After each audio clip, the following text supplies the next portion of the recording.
Hello students, today in this lecture class we are going to learn about nutrition in amoeba.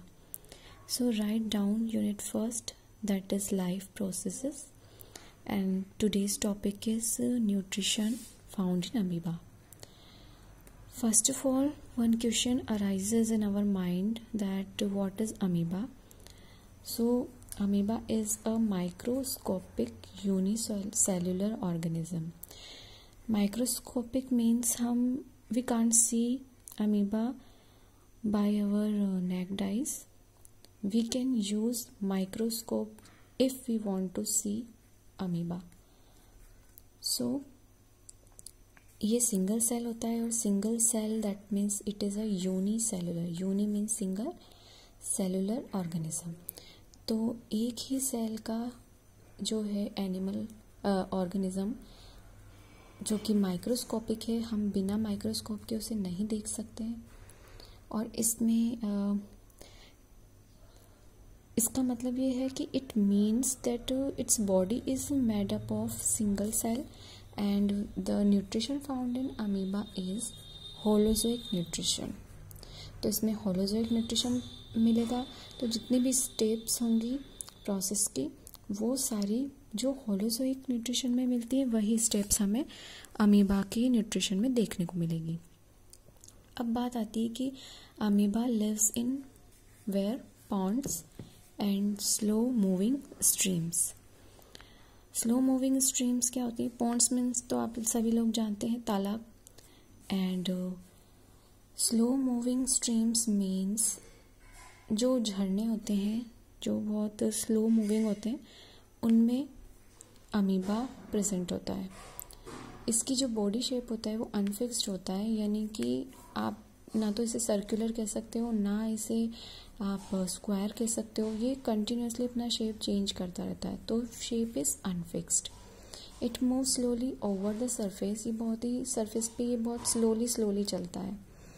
तो और चलता किससे है? It having false feet that is pseudopodia. तो जो pseudopodia है उसकी हेल्प से मूव करता है amoeba. And it feed on small unicellular organism, यानी और भी जो इससे ज़्यादा जो यूनिसेलुलर हैं, यानी जो और भी स्मॉल हैं इससे ऑर्गेनिज्म, उन पे ये फीड करता है, यानी उनको ये एज ए न्यूट्रिएंट अपने लिए यूज़ में लेता है. Now what are the steps of nutrition in amoeba? So first of all, ingestion, then digestion, then absorption, then assimilation, and then egestion. So first of all, हम इन सभी steps के बारे में एक साथ में डायग्राम के थ्रू समझेंगे. First of all we are seeing ingestion. This is food particle. And जैसे ही ये फूड पार्टिकल के पास में ये अमीबा आया, ये इसका सेल सरफेस है, सेल सरफेस मेम्ब्रेन है, ये न्यूक्लियस है, और स्यूडोपोडिया की हेल्प से ये मूव करता है. तो इस स्यूडोपोडिया के थ्रू सिंगुलर फॉर्म में हम इसको बोलेंगे पोडियम, यूएम लगा देंगे, and it is plural form.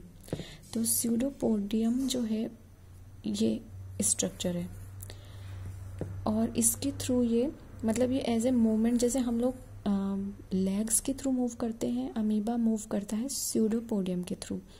और बहुत सारे अगर स्यूडोपोडिया अराइज हो जाते हैं तो उसे बोलते हैं स्यूडोपोडिया. और जैसे ही फूड पार्टिकल को देखकर ये इसके पास मूव करेगा, देन जो स्यूडोपोडिया है वो सब तरफ से फूड पार्टिकल को कवर कर लेगा. देन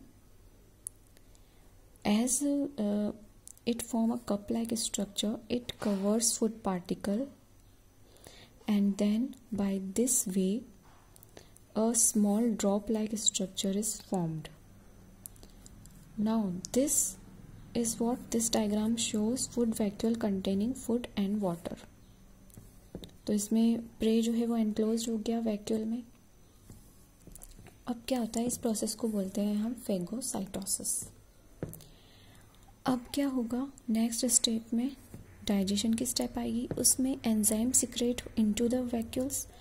वैक्यूल्स के अंदर एंजाइम सिक्रेट होंगे. देन डाइजेस्टिव एंजाइम्स जो हैं वो इसको फूड पार्टिकल को इस तरह से ब्रेक करेंगे छोटे छोटे पार्ट्स में और उसे डाइजेस्ट करेंगे। नेक्स्ट डायग्राम में हम लोग देख सकते हैं the enzymes break down the digestible parts of the food, digested food is absorb. अब ये जो डाइजेस्टिबल फूड था पार्टिकल, ये इस सेल के थ्रू एब्जॉर्ब होना स्टार्ट हो जाएगा। नाउ जो भी, तो इसमें कौन कौन से स्टेप हो गई, इंजेशन हो गया, डाइजेशन भी हो गया, देन एब्जॉर्प्शन हो गया। एसिमिलेशन का मतलब होता है दैट वो जो भी फूड पार्टिकल्स ने एब्जॉर्ब किया है उससे वो एनर्जी, ग्रोथ और डेवलपमेंट की फॉर्म में या मेटाबॉलिक एक्टिविटी के फॉर्म में यूज़ मिलेगा। तो एसिमिलेशन यहाँ पर होगा। Then indigestible parts of food are egested, जो भी इनडाइजेस्टिबल फूड पार्ट्स हैं उनका इजेशन हो जाएगा outside of the body of amoeba. तो यहाँ तक था पूरा का पूरा process of nutrition found in amoeba. Now what happen कि ये जो इजेस्ट करता है बाहर की तरफ फूड पार्ट इनडाइजेस्टिबल फूड को, तो ये क्या करेगा, छोटे छोटे पार्ट्स में इजेस्ट करेगा और that process is known as what, exocytosis. तो इस प्रोसेस को हम बोलेंगे एक्सोसाइटोसिस। तो यहाँ तक हमारा जो नेक्स्ट टॉपिक था nutrition in amoeba that is completed.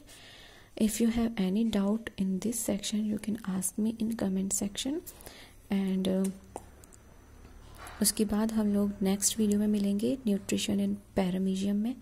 Till then enjoy learning and happy learning.